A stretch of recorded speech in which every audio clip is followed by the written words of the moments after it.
বাতিল হয়েছে এখন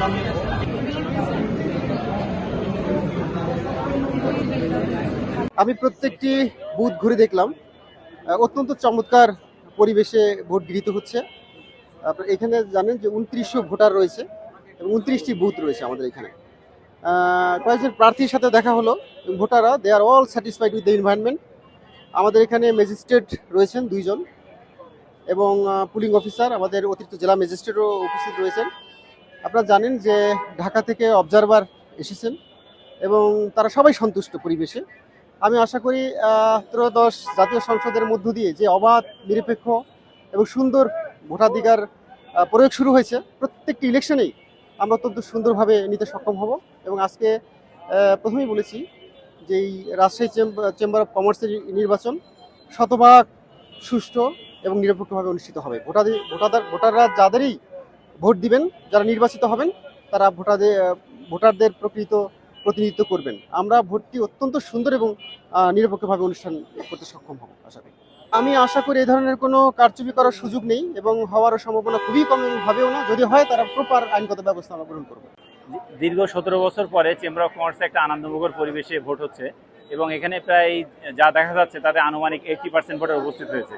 তুলা বিগত 17 বছর সেসব ক্ষেত্রে এবং সেসব জায়গায় হাত দেওয়া হয়নি, আমরা সেগুলো হাত দিব বলে আমরা আশা করছি এবং আশা করি সামনে মানুষ একটা সুন্দর প্যানেল দেখবে যেটা রাজশাহীর ব্যবসায়িক পরিবেশ বান্ধব হবে।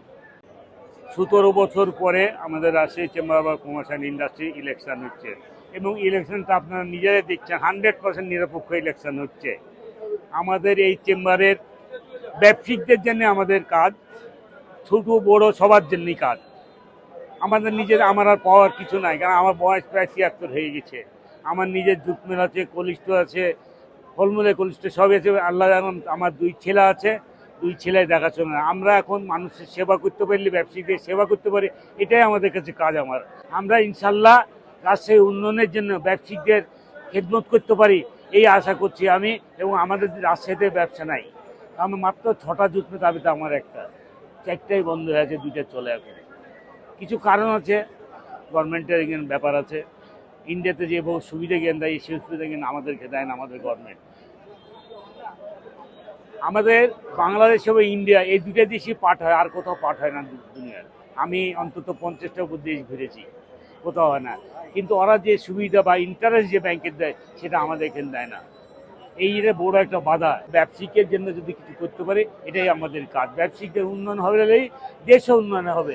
আর ভোটে হাত জিতাতে যেটাই হবে আমি মেনে নেব, কোনো অসুবিধা নাই ইনশাল্লাহ। সবাই আছেন, ভালো থাকেন।